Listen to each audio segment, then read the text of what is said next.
اور ایک بات یہ بھی یاد رکھیے گا کہ جب تک آپ سیاست کو اسلام کے ماتحت نہیں لائیں گے آپ اسلام کا نظام قائم نہیں کر سکتے. یہ بھی یاد رکھیے. جب تک حکومت جو ہے وہ اسلامی نظام قائم نہیں کرے گی آپ اسلامی نظام قائم نہیں کر سکتے. آپ اپنی ذات میں متقی ہو سکتے ہیں لیکن اسلامی نظام کا قیام وہ تب تک نہیں ہو سکتا جب تک کہ حکومت اسلام کو قائم نہیں. تو لہٰذا آپ کو ووٹ دیتے ہوئے یہ بھی سوچنا ہر کسی کو سوچنا چاہیے. اور یہ جو ایک سوچ پیدا کی گئی کہ جی سیاست الگ ہے دین الگ ہے, نہیں, ایسا کچھ نہیں.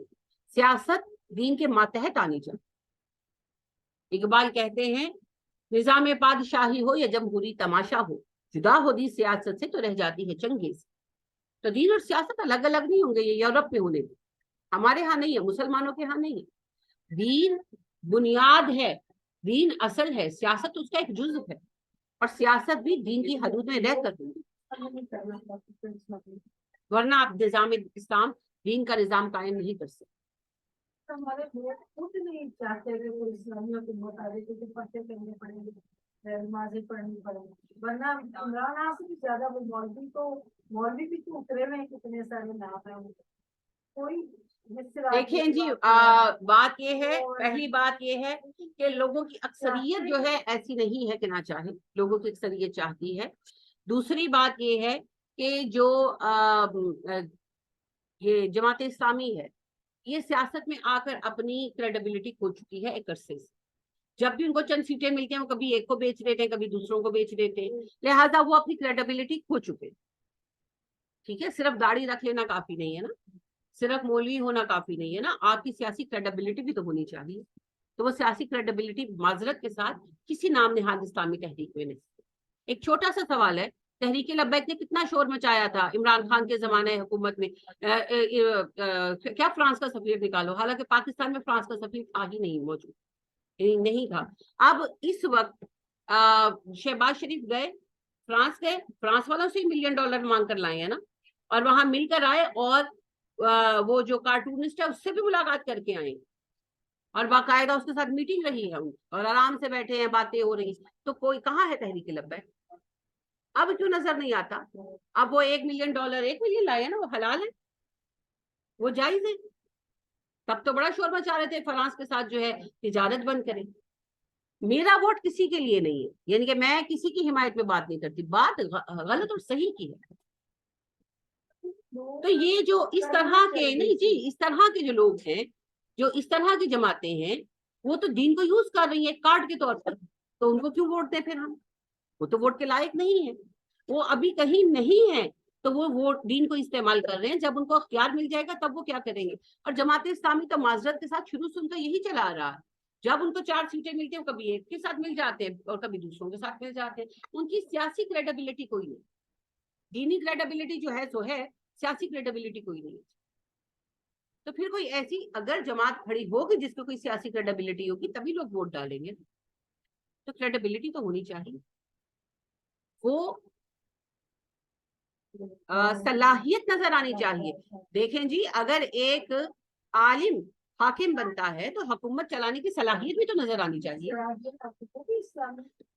جی کوئی بھی جو ہیں صاحب ہوں, کوئی بھی صاحب ہوں, جب کوئی بندہ حکومت میں آتا ہے تو اس میں حکومت چلانے کی صلاحیت بھی تو نظر آنی چاہیے, چیلنجز لینے کی طاقت بھی تو ہونی چاہیے. تو یہ فیصلے اتنے آسان نہیں ہوتے جی, خالی ایسے نہیں ہے نا. اور ویسے بھی پھر ٹریک ریکارڈ, پھر بات نہیں آ جاتی, ٹریک ریکارڈ بھی تو دیکھا جانا چاہیے. ٹریک ریکارڈ کیا ہے اس جماعت کا؟ جس بھی جماعت نے اسلام کے نام پر ووٹ مانگا اس کا ٹریک ریکارڈ کیا ہے؟ تو ٹریک ریکارڈ یہی ہے نا, معذرت کے ساتھ. لیکن پھر تکلیف دہ باتیں ہو جاتی ہیں, اور میں کسی جماعت کا نام لے کر بات کرنا پسند نہیں کرتی, لیکن میں نے خود جھیلا ہے. ہم پیپر دینے بیٹھے, جماعت اسلامی کے لڑکوں نے آ کے پیپر پھاڑ دیے سب کے, اور یہ ریپیٹڈ کام ہے ان کا. پیپر کی تیاری نہیں کی ہوئی تو گنڈا گردی شروع کر دی. یہ کرتی اسلامی جماعتیں, بہت کچھ ہے جی, بہت کچھ ہے. چھوڑ دیں یہ والی جو باتیں ہیں نا, یہ پھر جب ہوں گی اسپیسیفک جماعتوں کے حساب سے تو پھر مسئلہ بنے گا. اور میں نے پہلے ہی کہا کہ میں سیاسی بحث کے لیے آپ سے بات نہیں کر رہی, میں تو آپ ایک اجتماعی شعور کی بات کر رہی ہوں کہ مسئلہ جو ہے وہ پاکستان کی معیشت کا نہیں ہے, مسئلہ جو ہے وہ پاکستان کے وجود کا نہیں ہے, مسئلہ ہے پاکستان میں اللہ کے نظام کے قیام. ایک گروہ اس کو قائم کرنے کی کوشش کر رہا ہے اور دوسروں سے روکنے کی کوشش کر رہا ہے. بیچ میں جو لوگ ادھر سے ادھر تھالی کے بینگن کی طرح لڑکتے پھر رہے ہیں نا، انہیں کچھ شعور نہیں ہے کہ ایکچولی ہو کیا رہا. وہ صرف اپنا پیسہ کمانے کے لیے ان کے ہارٹ کا کارڈ بنے ہوئے.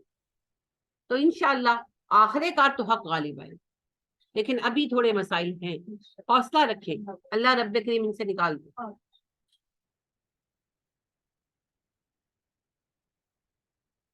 تو لہٰذا اللہ فرماتے ہیں ذرا آپ کے ساتھ، اب ابو جہل جو تھا وہ سردار بن گیا تھا نا، عتبہ بن ربیعہ وغیرہ کے مرنے کے بعد مکہ کا. تو کفار کا سردار ابو جہل تھا اور مسلمانوں کے لیڈر ہمارے پیارے نبی حضرت محمد صلی اللہ علیہ وسلم تھے. تو گویا دو لیڈر تھے نا ہم نے سامنے.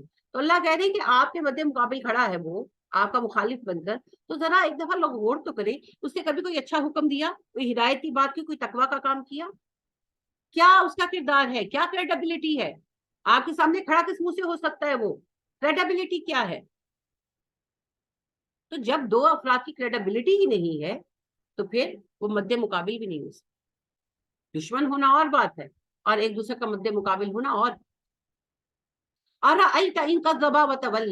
آپ نے غور کیا، وہ ہمیشہ جھٹلاتا ہے، منہ موڑتا ہے. علم یعلم بان اللہ یرا، وہ اتنا بھی نہیں جانتا کہ اللہ اسے دیکھ رہا ہے. یعنی کہ اللہ سب اعمال تو نوٹ کر رہے ہیں نا. دنیا میں کچھ معاملات کی سزائیں ملیں گی، زیادہ تر معاملے تو چھوڑ دیے جائیں گے، وہ تو آخرت میں طے ہونے والے. تو ابو جہل کو پھر اللہ سے کون بچائے؟ مر گیا نا. اور اللہ نے ایسی سزا دی کہ مرتے وقت تک وہ اپنے کفر اور تکبر پر قائم تھے. اور اب آپ سوچیں کہ اس کی آخرت کیسی ہے. انا للہ و انا الیہ راجعون.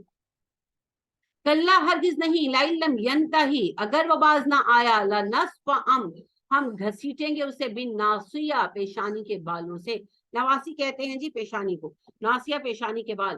اگر وہ باز نہ آیا تو ہم اسے پیشانی کے بالوں سے پکڑ کر گھسیٹیں گے. ناسیتن پیشانی، کاذبتن جھوٹی، خاطئتن خطا کار، وہ پیشانی جو بڑی جھوٹی بڑی خطا کار ہے. اب دنیا میں تو وہ اس سزا سے نہیں گزر ہے نا. ہم تو دنیا میں سب کچھ چاہتے ہیں نا. اکثر لوگ سوال کرتے ہیں جی ہم تو اتنے اچھے ہیں، ہم نے یہ کیا، ہم نے وہ کیا، ہمیں نتیجہ نہیں ملا، میں نے سب کی خدمت کی، مجھے کسی نے نہیں پوچھا. جو یعنی کہ نہیں فرما بردار بچہ اسی کی ویلیو ہے. اس طرح کی بہت ساری باتیں ہم کرتے ہیں کیونکہ ہم چاہتے ہیں سب کچھ دنیا میں مل جائے. تو آخرت میں کیا چاہیے؟ دنیا تو صرف امتحان گاہ ہے نا، عمل کی جگہ ہے، نتیجہ تو نہیں ہے. نتیجہ تو آخرت میں ملنے والا ہے. وہ زندگی جو ابدی ہے اس کا فیصلہ عارضی زندگی کی بنیاد پر ہونے والا ہے. تو پھر اس زندگی کا نتیجہ ہمیں ملے گا انشاءاللہ.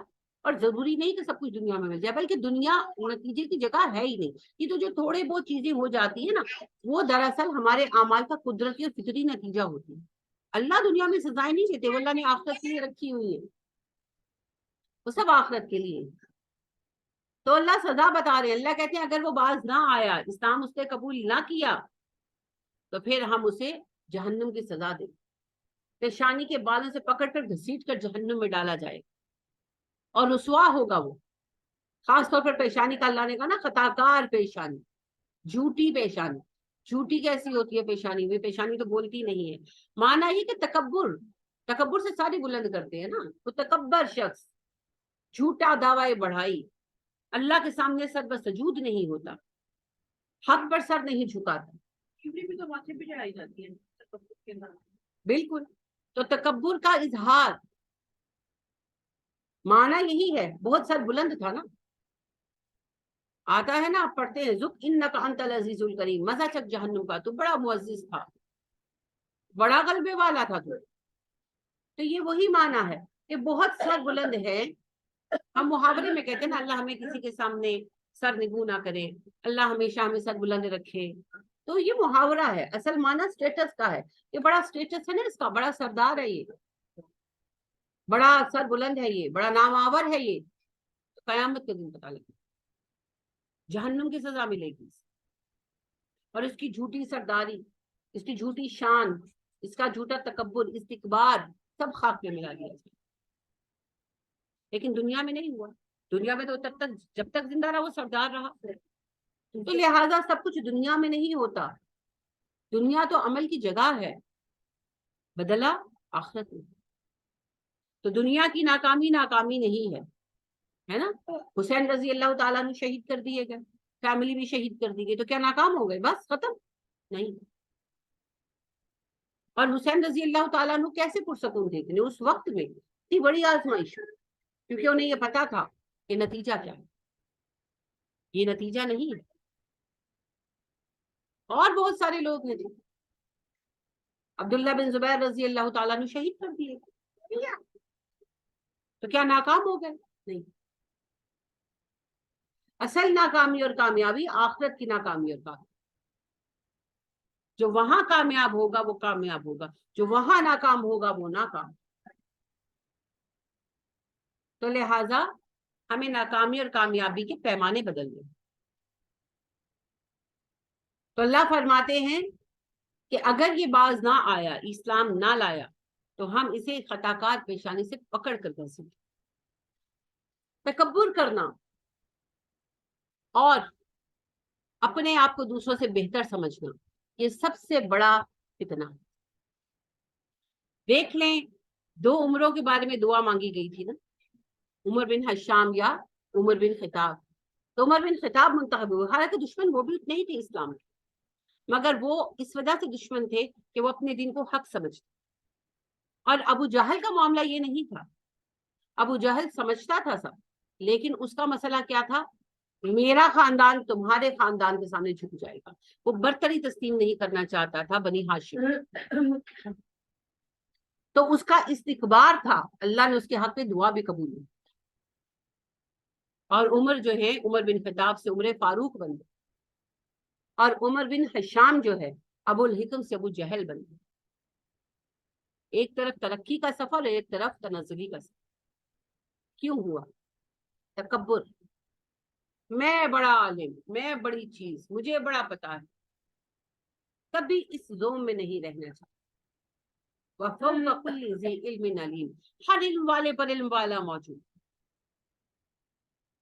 تو جتنا عاجز ہوں گے اتنا انشاءاللہ اللہ خیر عطا کریں گے. اور علم تو لاتا ہی عجز ہے. جیسے جیسے علم بڑھتا ہے نا, ویسے ویسے اپنی جو وجود کی حقارت, لفظ نیگیٹو ہو جاتا ہے, یعنی کہ ہماری حیثیت جو ہے کائنات میں وہ واضح ہوتی جاتی, سمجھ آتی جاتی, اتنی بڑی یونیورس میں ہم ہیں کیا, ہماری حیثیت کیا. تو جیسے جیسے علم بڑھتا ہے انسان میں جھکاؤ آتا, انسان جھکتا جاتا. اور جتنی جہالت ہوتی ہے اتنا تکبر ہوتا ہے. تو ڈگریوں کے باوجود جو اکڑے ہوئے ہیں نا, ان کے پاس بیچاروں کے پاس ڈگری تو ہے, علم نہیں. تو اللہ جو ہے ہمیں خاشعین میں شامل رکھے. اللہ سبحانہ و تعالیٰ فرماتے ہیں نا سورہ بقرہ میں, انہا لکبیرۃ الا علی الخاشعین, نماز بہت مشکل ہے, بہت بھاری ہے, ہاں آسان ان پر ہے جن میں خشوع. تو نبیوں کی صفت ہے خشوع, خضوع, عاجزی, جھکاؤ. اور ہمیشہ سے کافروں کی صفت ہے تکبر, انا. تو شیطان نے بھی کہا تھا انا خیر من, میں آدم سے بہتر ہوں. قابیل اور حابیل کے معاملے میں بھی یہی ہوا تھا, قابیل نے کہا تھا میں حابیل سے بہتر ہوں, اس کو کیوں چنا گیا, اس کی کون سی خوبی ہے جو مجھ میں نہیں ہے. اور آج تک یہی ہوتا رہا. حضرت یوسف علیہ السلام کے بھائیوں کو بھی تو یہی چیز ڈسٹرب کر گئی تھی نا. بعد میں خیر انہوں نے معافی مانگ لی, لیکن اس وقت تو یہی تھا نا کہ کیا ہے یوسف میں, ہم 10 بھائی ہیں, ایک سے بڑھ کر ایک, تو کون سی خوبی ہے یوسف پہ, یوسف کو ہتھیلی کا چھالا بنایا ہوا. اسی چیز نے انہیں یوسف کا دشمن بنا دیا. تو لہٰذا جسے اللہ عزت دے اس کو قبول کرنا چاہیے. جسے اللہ سبحانہ و تعالیٰ کسی کام کی لیاقت دے اس لیاقت کو تسلیم کرنا چاہیے.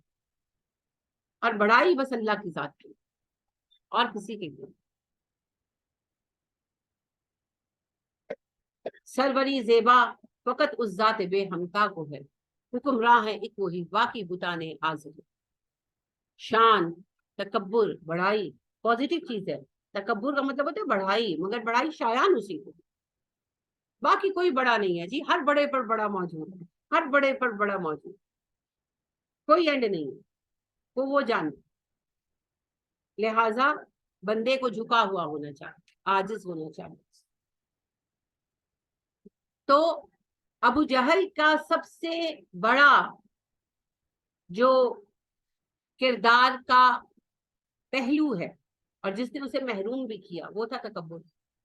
تو اس سے بہت دور رہنا چاہیے. تو اللہ فرماتے ہیں اگر اسلام نہ لایا تو اس کی پیشانی کے بل اس کو جہنم میں گھسیٹیں گے. یہ پیشانی جو بہت جھوٹی اور بہت خطا کار ہے. فَلْيَدْعُ نَادِيَهُ, بس چاہیے اس وقت بلائے اپنے صاحب مجلس کو. ندا کہتے ہیں پکارنے کو, نادی کہتے ہیں مجلس, محفل کو. تو اسی سے اپنے ہم مجلسوں کو بلائے, یعنی کہ جو سردار وغیرہ ساتھ تھے جن کے ساتھ مل کر سازشیں کرتا تھا, بلا لے ان کو. سند اس زبانیہ, ہم دوزخ کے فرشتوں کو بلائیں گے.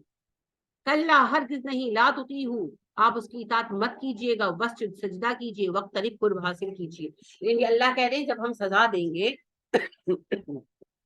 اس کے مرنے کے بعد جب عذاب کا سلسلہ شروع ہوگا تب بلائے اپنے مددگاروں کو. دیکھیں گے ہم کون آ کر بچاتا ہے اسے, ہم ان پر عذاب کے فرشتے مسلط کریں گے اور دیکھیں گے کون ان کی مدد کو آتا ہے. کوئی نہیں آئے گا جی, ہے ہی کوئی نہیں, آنا کس نے, صرف اللہ کی ذات. اور پھر اللہ فرماتے ہیں کلا ہرگز نہیں, یعنی کہ یہ عذاب سے نہیں بچ سکتا, کوئی نہیں بچا سکتا ایسے لوگوں کو. آپ نے اس کی بات نہیں مانی, لا تطیعوا, آپ نے بات نہیں مانی. اب دیکھیے کس طرح کے حالات تھے نا, آپ صلی اللہ علیہ وسلم کی جان جانے کا بھی اندیشہ تھا اور آپ کو جان سے مار دینے کی پوری کوششیں تھیں ان لوگوں کی, مگر اللہ سبحانہ و تعالیٰ کہہ رہے کمپرومائز نہیں ہو سکتا. زندگی بھی قربان کرنی پڑے تو کر دیں, جان اور ایمان میں سے جب چننا پڑے تو ایمان کو چنے. جان اللہ کے اختیار میں, ایمان کا فیصلہ ہم نے کیا, لہذا کسی نافرمان کی اطاعت نہیں کریں کسی حالت میں. وسجد, سجدے کیجیے, وقترب, قرب حاصل کیجیے.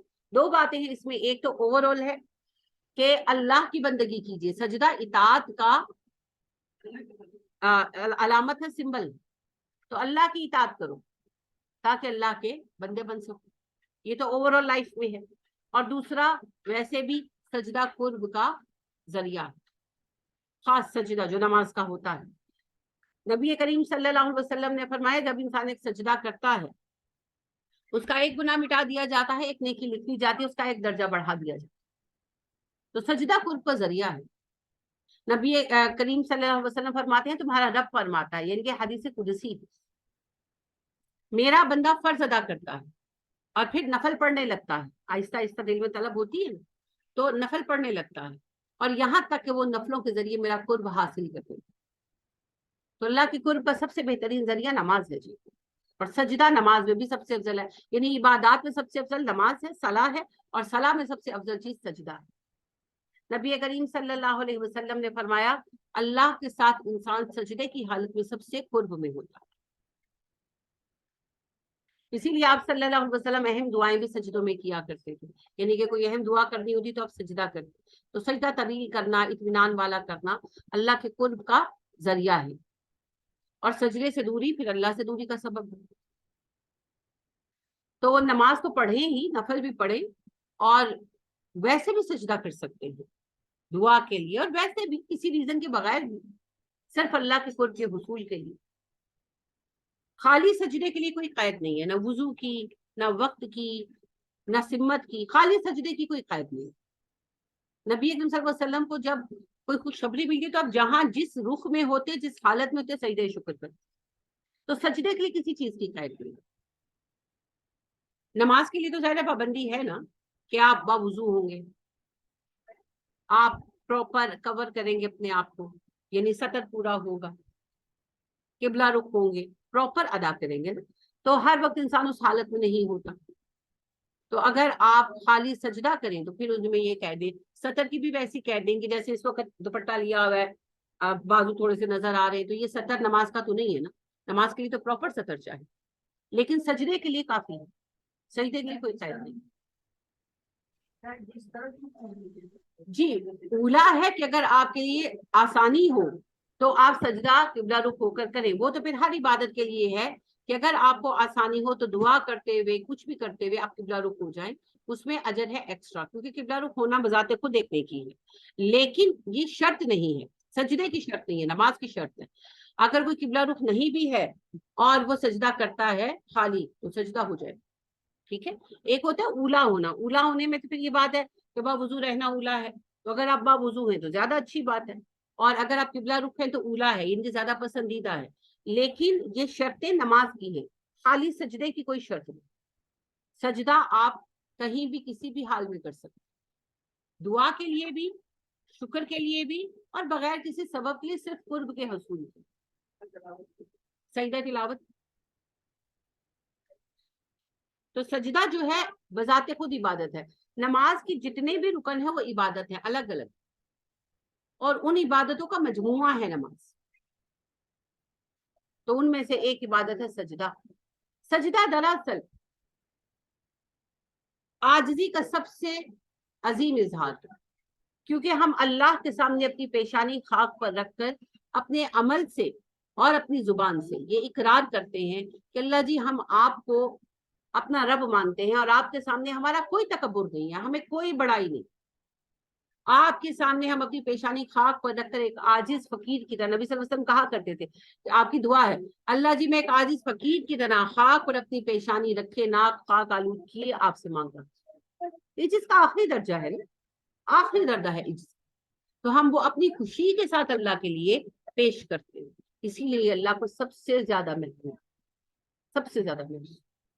اور یاد رکھیں پیشانی اور اس کے حل کا فاصلہ بس اتنا ہی ہے. پیشانی کہا میں نے, پریشانی اور اس کے حل کا فاصلہ اتنا ہی ہے جتنا پیشانی اور سجدہ کا فاصلہ. جب آپ سجدے میں سر رکھ کر عجز کے ساتھ اللہ سے حل مانگیں گے, حل اسی وقت مل جائے. ہم بس اس میں نا کوتاہی برتتے ہیں, ہم انتظار میں رہتے ہیں, تو بس ٹائم اور لمبا ہوتا جاتا ہے. تو نبی کریم صلی اللہ علیہ وسلم تو یہی کرتے تھے کہ آپ پریشان ہوتے تھے تو 2 رکعت نفل پڑھتے تھے, نفل نہ پڑھ سکتے تو ویسے ہی دعا کرتے. لہٰذا حضرت کعب کی جو حدیث ہے, معروف حدیث ہے, کہ آپ صلی اللہ علیہ وسلم حضرت کعب کے ساتھ ایک باغ میں گئے اور وہاں آپ نے سجدہ کیا, نماز نہیں پڑھی, صرف سجدہ کیا. اتنا طویل سجدہ کیا کہ کعب کہتے مجھے لگا آپ مر گئے, آپ صلی اللہ علیہ وسلم کی وفات ہو گئی. لیکن آپ صلی اللہ علیہ وسلم اس طویل سجدے کے بعد اٹھے. تو میں نے کہا اللہ کے نبی صلی اللہ علیہ وسلم آپ نے اتنا لمبا سجدہ کیا کہ مجھے اندیشہ ہوا کہ شاید آپ وفات پا گئے. آپ نے کہا نہیں, کہا میں نے اللہ سے 3 دعائیں مانگی, 2 قبول ہوئی اور 1 نہیں.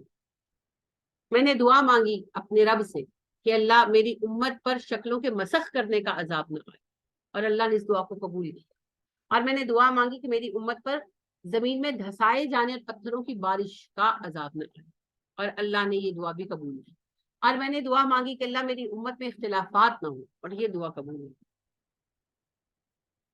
تو یہ دنیا میں اللہ نے ہم پر آپ کی دعا کی وجہ سے فضل فرما رکھا ہے. قیامت کے دن بڑوں بڑوں کو آپ دیکھیں گے کہ جو اللہ معاف فرمائے سوروں اور خنزیروں کی اور بندروں کی شکل میں اٹھیں گے, کیونکہ جو جس گروہ میں جو دین میں ہیلا سازی کرتے ہیں وہ سخت والوں کے ساتھ اٹھائے جائیں گے نا. تو اللہ ہم پہ رحم فرمائے, اللہم لا تجعلنا معہم, آمین. لیکن یہ یاد رکھے کہ یہ اللہ کے نبی صلی اللہ علیہ وسلم کی سفارش کا نتیجہ ہے جو اللہ نے ہمارے دنیا میں پردے رکھے ہوئے. تو بہرحال آپ دیکھیں, خالی آپ نے سجدہ کیا دعا کے لیے, پریشان ہو تو سجدہ کریں, لمبا سجدہ کریں, اور اللہ سے اپنا حال کریں, ضرور سنے گا, وہ سب کی سنتا ہے اور حل بھی دیتا ہے, اور بہترین حل بھی. جی شمس صاحب کیا کہنا چاہ رہے تھے؟ الحمدللہ نبی کریم صلی اللہ علیہ وآلہ وسلم کا سجدہ بہت طویل ہوتا تھا, جتنا طویل قیام. اور میں اس چیز کو کبھی سوچتی ہوں کہ میں واقعی آپ کی قوت ضبط پر حیران ہوتی ہوں, کیونکہ آپ کا تہجد کا قیام بہت طویل ہوتا. آپ تہجد کی قیام کو تو امیجن بھی نہیں کر سکتے. آپ عام نماز میں آ جائیں, جیسے آپ صلی اللہ علیہ وسلم نے سورہ اعلیٰ پڑھی, آپ پڑھتے تھے سورہ اعلیٰ پڑھائی. اب سورہ اعلیٰ ایک پوری سورت ہے, اور جب اس کو ترتیل کے ساتھ پڑھا جائے تو ٹائم لیتی. آپ صلی اللہ علیہ وسلم کا تو حسن ترتیل بھی بہت اچھا ہے کہ آپ ایک آیت پڑھتے پھر اس کا جواب دے دیے, پھر رک جاتے, پھر اگلی آیت پڑھتے, پھر رک جاتے, پھر اگلی آیت پڑھتے, پھر رک جاتے. تو آپ صلی اللہ علیہ وسلم کا حسن ترتیل تو ہم سوچ بھی نہیں سکتے. آپ قاریوں کا لے لیں تو آپ دیکھیں کہ قاری اگر سورہ اعلیٰ پڑھتا ہے تو وہ 3 سے 4 منٹ لگاتا ہے, تو اتنا ہی طویل پھر آپ کا سجدہ ہوتا ہے. لہٰذا صحابہ بھی بیان کرتے اور اما عائشہ بھی کہ آپ صلی اللہ علیہ وسلم کی نماز میں ارکان میں تعدیل ہوتی تھی، عدل ہوتا تھا، سب رکن برابر ہوتے تھے. جتنا لمبا آپ قیام کرتے تھے اتنا لمبا رکوع کرتے تھے، اتنا لمبا سجدہ کرتے. تو ہم تو بس سبحان ربی الاعلیٰ سبحان ربی الاعلیٰ سبحان ربی الاعلیٰ، ہم تو بس نہیں پڑھتے ہیں بچے زور بتا دیتے ہیں، ماما نے 100 رکعت نماز لی تھی، مما نے تو 100 دیکھیں جی ایک جملہ ہے جو ہم سب نے اپنے اپنے زمانہ جاہلیت میں کہا ہے، سب نے کہا تسی بیٹھو میں 2 منٹ ہی نماز پڑھ کے آئی. وہ جو 2 منٹوں والی نمازیں ہم نے پڑھی ہے نا، میں ابھی وہی حافظہ ہے نا وہ. نہیں وہ ہے اچھا واقعی میں اور میں پیٹ کے منہ سے لگتی مطلب میں ابھی 2 رکعت نماز پڑھ کے فارغ ہو جاتے ہیں. ایسے ہی ہوتا ہے میرے اور چھوٹا جو نواسا صاحب ہے بالکل اپنے پاپا کے ساتھ سجدے کے ساتھ میں کہتی ٹھیک ہے مطلب یہ تعدیل ارکان کا تصور نہیں ہے. تو بدنام ہو گئی کہ مما تو بس کھا لو آپ لوگ کھا لو مما کا انتظار کر لو مما تو بس آنے ہونے کی کوئی بات نہیں. اللہ رب کریم ایسی بدنامی ہم سب کو عطا کرے.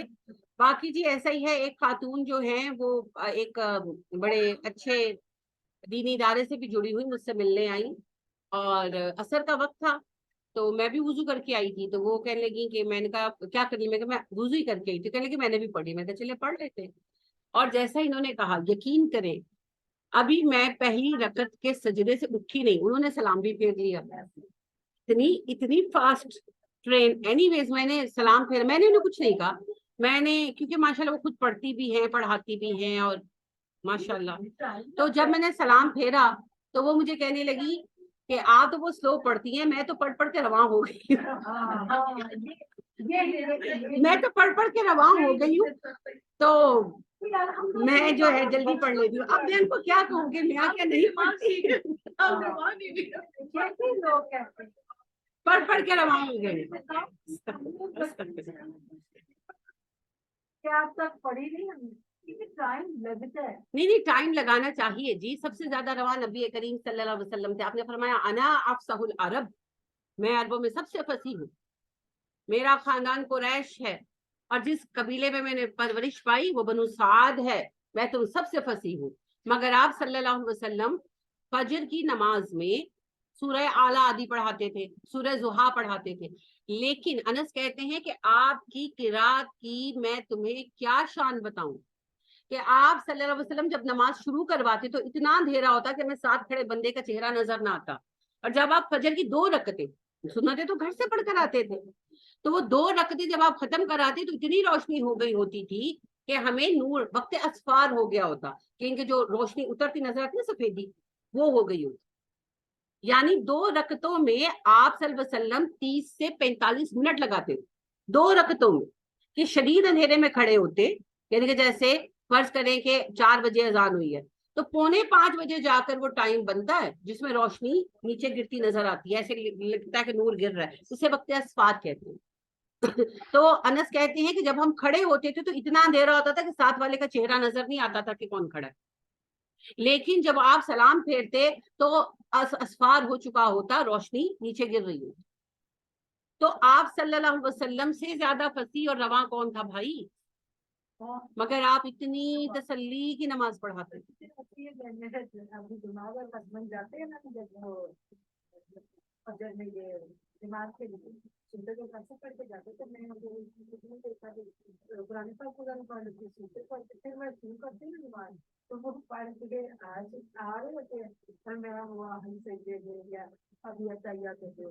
ایسے یہ جی اگر آپ آج بھی حرم میں نماز پڑھیں، حرم میں نماز پڑھیں، خاص طور پر حرم مدینہ مسجد نبی کا حرم، تو وہاں پر آج یہی کیفیت پائیں.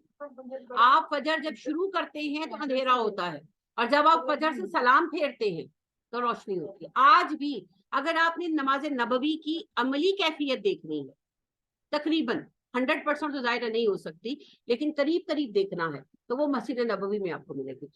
حرم مکہ میں وہ ذرا فاسٹ کر دیتے، تقریباً آدھا ٹائم کر دیتے.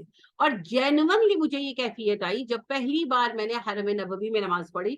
ہم لوگ مدینہ جب پہنچے تو رات ہو چکی، عشاء ہم لوگوں کو رستے میں آئی تھی، تو فجر پہلی نماز تھی اور شدید سردی تھی. تو جنوری تھا، شدید سردی تھی، تو ہمیں سردی کا اتنا اندازہ نہیں تھا کہ مدینہ میں اتنی ملے گی. مکہ میں بہت گرمی تھی. تو اینی ویز ہم لوگ آئے، لیکن ہم تھوڑا سا لیٹ ہو گئے تھے، یہ نماز سے نہیں، ویسے اندر بھر چکا تھا، ہم باہر تھے، تو ہوا بہت تیز تھی. تو جب انہوں نے سورہ فاتحہ پڑھائی ہے اور قرات کی ہے، قرات بڑی اچھی کی، اس کے بعد وہ خاموش ہو گئے، اللہ اکبر نہیں کہا کوئی، تھوڑا گیپ دیا. اچھا، اس کے بعد پھر اللہ اکبر کہا اور رکوع میں گئے ہیں. اب جو رکوع میں گئے ہیں تو اور مجھے یہ خیال آیا کہ یہ بھول گئے. یقین کریں مجھے یہ خیال آیا کہ کیا یہ بھول گئے ہیں. اور پھر مجھے حدیث یاد آئی اور مجھے بہت خوشی ہوئی کہ حضرت ان کے عبداللہ بن عباس کہتے ہیں نا کہ آپ صلی اللہ علیہ وسلم جب رکوع میں جاتے تو اتنا لمبا آپ کو رکوع ہوتا تو ہمیں لگتا کہ شاید آپ بھول گئے ہوتے. اور یہ جماعت تہجد کی بات الگ ہے، اور جب وہ رکوع سے کھڑے ہوتے تو اتنا لمبا جو ہے قوما ہوتا کہ ہمیں لگتا کہ شاید آپ بھول گئے. اور آپ سجدے میں جاتے اور ہمیں لگتا کہ آپ بھول گئے، اور آپ جلسے میں بیٹھتے اور ہمیں لگتا کہ آپ بھول گئے. کہ پورا تعدیل ارکان یہی تو ہے، سب رکنوں کو برابر رکھنا، سب رکنوں کو برابر رکھنا. تو وہ جو نماز کی کیفیت ہے وہ کیفیت ہی اور ہے. تب پھر نماز کا لطف آنا. اللہ ہمیں عبادت کا لطف عطا کرے، آمین. لیکن سجدہ جی بہت ہی اہم عبادت ہے، اور نبی کریم صلی اللہ علیہ وسلم کے سجدے بہت طویل تھے. اما عائشہ صدیقہ رضی اللہ تعالیٰ عنہ کہتی ہیں کہ نبی کریم صلی اللہ علیہ وسلم جب 2 رکعت پڑھنے کھڑے ہوتے، ان سے پوچھا نا نوجوانوں نے کہ اماں نبی صلی اللہ علیہ وسلم کی نماز کے بارے میں بتائیں، مکہ گئی ہوئی تھی. تو کہنے لگی کیا بتاؤں تمہیں، نبی کریم صلی اللہ علیہ وسلم جب 2 رکعت پڑھنے کھڑے ہوتے تو آپ قیام کرتے، اور میں اس قیام کا حسن اور طوالت تم سے کیسے بیان کروں. اور پھر آپ صلی اللہ علیہ وسلم جب تسلی سے قیام کر لیتے تو رکوع کرتے، اور اس رکوع کا حسن اور طوالت میں تم سے کیا بیان کروں. اور آپ اپنے رکوع کو اپنے قیام جتنا طویل فرماتے، اور پھر آپ صلی اللہ علیہ وسلم قوما میں کھڑے ہوتے، اور آپ کی اس قوما کا حسن اور طوالت میں تم سے کیا بیان کروں. اور آپ اپنے رکوع جتنا قوما کرتے، اور پھر آپ جب سجدے میں جاتے تو اس سجدے کا حسن اور طوالت میں تم سے کیا بیان کروں. اور آپ صلی اللہ علیہ وآلہ وسلم کا قیام اور رکوع اور قوما اور سجدہ باہم برابر ہوتے، اور پھر آپ صلی اللہ علیہ وسلم سجدے سے جلسہ میں بیٹھتے، اور اس جلسہ کا حسن اور طوالت میں تم سے کیا بیان کروں. اور پھر آپ صلی اللہ علیہ وسلم سجدے جتنا لمبا جلسہ کر کے دوبارہ سجدے میں جاتے، اور اس سجدے کا حسن اور طوالت میں تم سے کیا بیان کروں.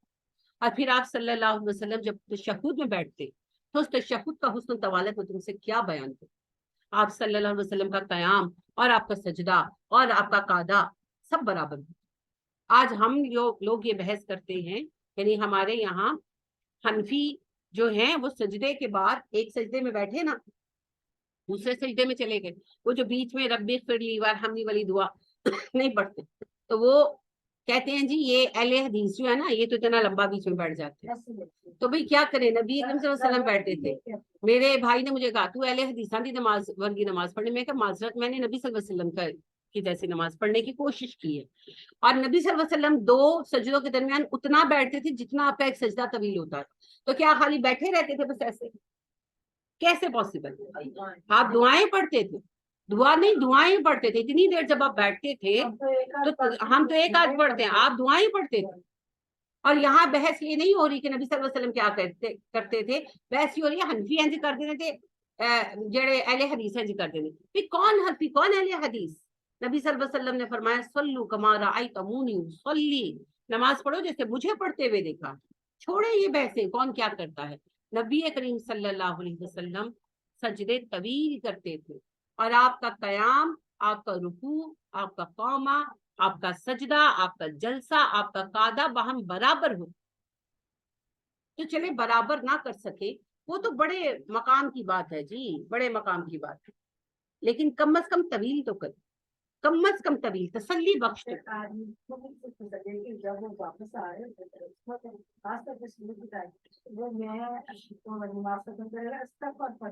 میں نے اتنی ویٹ کر دی نہیں نبی صلی اللہ علیہ وسلم ایسے ہی کرتے تھے. ہاں، اور آپ یہ دیکھیں کہ اتنی خوبصورت نماز پڑھنے کے بعد سلام پھیر کر نبی اکرم صلی اللہ علیہ وسلم کیا پڑھتے تھے؟ حفصہ بتائیں. استغفار پڑھتے تھے، 3 بار پڑھتے تھے. اب آپ اندازہ کریں کہ یہ ہے نیکی، کہ نیکی پر گمان نہیں ہونا چاہیے کہ میں بڑا ہی توپ مار لے. ہماری نیکیاں یہی چیز تو کھا جاتی کہ ہم کہتے ہیں میں نے اتنے قرآن پڑھ لیے، میں تو عالم ہوں، یہ تو جاہل ہے، میں نے تو فلانی نیکی کر لی، میں تو بڑا نیک ہوں. نبی کریم صلی اللہ علیہ وسلم اللہ کے نبی ہیں، کتنا کام کرتے تھے آپ جانتے ہیں، اور اتنی طویل نماز پڑھ کے سلام پھیر کر سب سے پہلے 3 بار استغفر اللہ ربی، استغفر اللہ ربی، استغفر اللہ ربی، اللہ جو کمی رہ گئی معاف کر. تو ہمیں تو سجدوں سے سر نہیں اٹھانا چاہیے، ہماری تو زبان استغفار سے نہیں رکھنی چاہیے. مگر ہم تو سارے ہی نیک ہیں، ہر ایک شخص کو دعویٰ ہے پارسائی کا، سبھی فرشتے ہیں یارو، کوئی بشر بھی ہے. بشر بننا بہت مشکل ہے، بہت مشکل. تو سجدوں کی کثرت کیجیے. لہٰذا حضرت ربیعہ ابن ربیعہ رضی اللہ تعالیٰ عنہ جو ہے، ایک رات نبی کریم صلی اللہ علیہ وسلم تہجد کے لیے اٹھے تو وہ آپ کے انتظار میں تھے. کئی دنوں سے کرا رہے ہوں گے، لیکن ایک رات کا واقعہ ہے. کیا وہ انتظار میں تھے پانی لے کر، سردی تھی اور وہ گرم پانی لیے انتظار میں تھے. ظاہر آسان نہیں تھا اس دور میں آگ جلانا، پانی گرم کرنا، تو مشقت کرتے تھے آپ کی محبت میں. تو آپ کو انہوں نے وضو کرایا، باہر آئے تو وہ پہلے سے موجود تھے، تو وضو کرایا. تو آپ نے کہا کہ مانگے آپ مجھ سے کیا چاہتے ہیں. یعنی آپ کو ہوا کہ اتنا خاص میرا خیال کر رہے ہیں تو کچھ خواہش، کچھ ریزن ہو سکتی ہے. تو انہوں نے کہا کہ میں جنت میں آپ کا ساتھ چاہتا ہوں. آپ نے کہا اس کے سوا کچھ؟ انہوں نے کہا جی نہیں، بس یہی.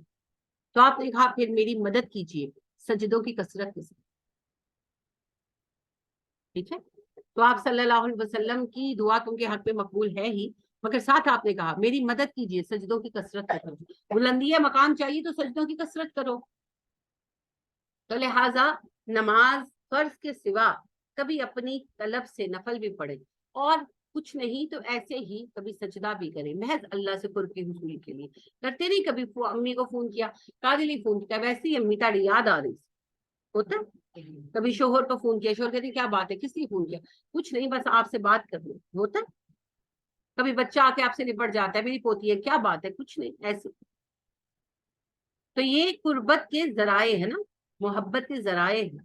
تو کبھی بلا سبب بھی اللہ کو یاد کریں کہ اللہ بھی پلٹے بندے کی طرف کہ بندہ کیا چاہیے. اللہ جی کچھ نہیں چاہیے، صرف آپ چاہیے. سرکار کو سرکار سے مانگوں گا نیازی، سرکار نے جب مجھ سے کہا اور بھی کچھ مانگ. تو نبی کریم صلی اللہ علیہ وسلم کی محبت، اللہ کا ساتھ، یہ جس کو مل جائے جی بڑی نعمت، تو اس کے لیے بھی طلب کرنا چاہیے. جی بجے کے جائیں گے، جو مغرب کے بعد کی جو پڑھتے ہیں وہ خود ساختہ ہے جی. ویسے پڑھ لیں، حرج نہیں ہے. نفل کی کوئی بہن نے سوال یہ کیا ہے کہ اوابین جو ہے وہ صبح کی وقت 11 بجے کی نماز ہوتی ہے، تو جو مغرب کے بعد 6 رکعت نفل پڑھتے ہیں اور ان کو اوابین کہتے ہیں، تو کیا ہے؟ ویسے وہ خود ساختہ ہے. ٹھیک ہے، اوابین کے نام کی کوئی نماز مغرب کے وقت نہیں ہے. ہاں دوسری بات یہ ہے کہ صحابہ مغرب کی نماز جب پڑھتے مسجد میں، مسجد نبوی میں، تو پھر وہ وہیں پر سٹے کرنے تھے عشاء کے لیے، کیونکہ رات ہوتی تھی، اندھیرا، جانا آنا آسان نہیں تھا. تو کوئی قرآن پڑھتا، کوئی نفل پڑھتا. تو انس کہتے ہیں کہ سب سے زیادہ نفل صحابہ مغرب سے عشاء کے مابین پڑھتے تھے، کیونکہ فارغ بیٹھے ہوتے تھے تو پھر نفل پڑھتے تھے. تو ویسے آپ نفل پڑھیں، جو آپ پڑھ سکے پڑھیں، کوئی قید نہیں ہے. نفل کے لیے تو ویسے بھی قید نہیں ہے، لیکن اس کو اوابین کا نام دینا غلط ہے. اوابین کی نماز ضحیٰ کی نماز ہے. نبی صلی اللہ علیہ وسلم نے فرمایا الضحیٰ ہی الاوابین، ضحیٰ ہی تو اوابین کی نماز. چاش ضحیٰ جو بھی کہہ لے، چاش ضحیٰ سب ایک ہی نماز کے نام. اور کوئی بات، کوئی سوال؟ جی جی کوئی بھی دعا مانگ سکتے. 2 سجدوں کے درمیان سنت دعا آپ نے پڑھ لی، اس کے بعد جو چاہے دعا مانگے، کیونکہ سجدہ طویل کرنا ہے، اپنی دعائیں پیش کر جلسہ طویل کرنا ہے، تو آپ اس میں جو چاہے دعائیں پیش کر. جی اور کوئی بات؟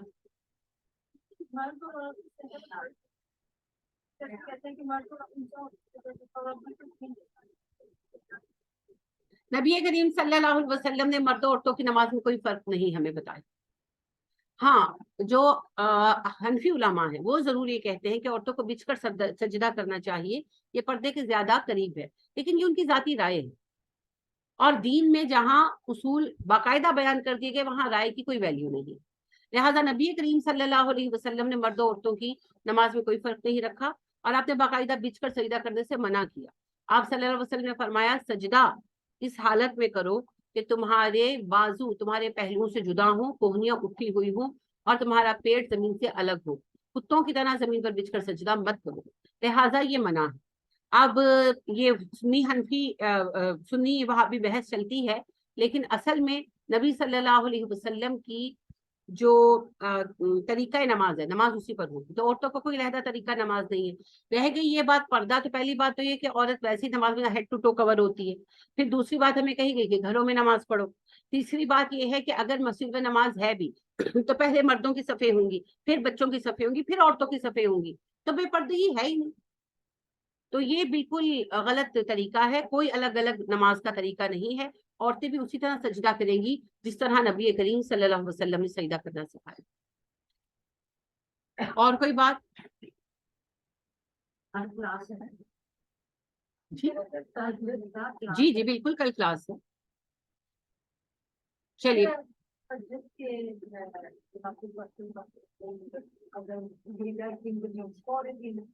جی جی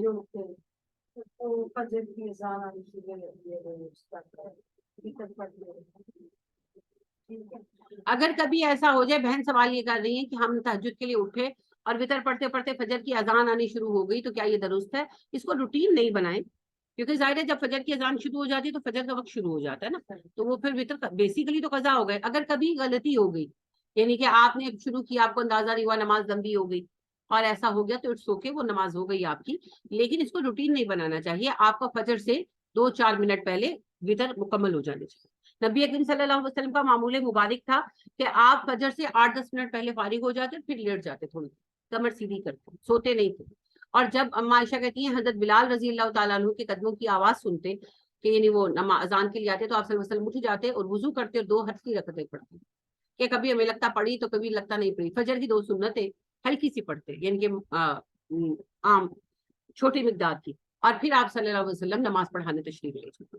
ٹھیک ہے، تو کچھ دیر پہلے 4-5 منٹ پہلے ختم کرنے کا معمول ہونا چاہیے، کبھی ہو جائے تو وہ پھر کوئی بات نہیں، وہ اللہ معاف فرمانے والا۔ چلیے پھر آج کی کلاس ماشاءاللہ ختم کرتے ہیں۔ سبحانک اللہم و بحمدک ونشہد ان لا الہ الا انت ونستغفرک ونتوب الیک۔ السلام علیکم ورحمۃ اللہ وبرکاتہ۔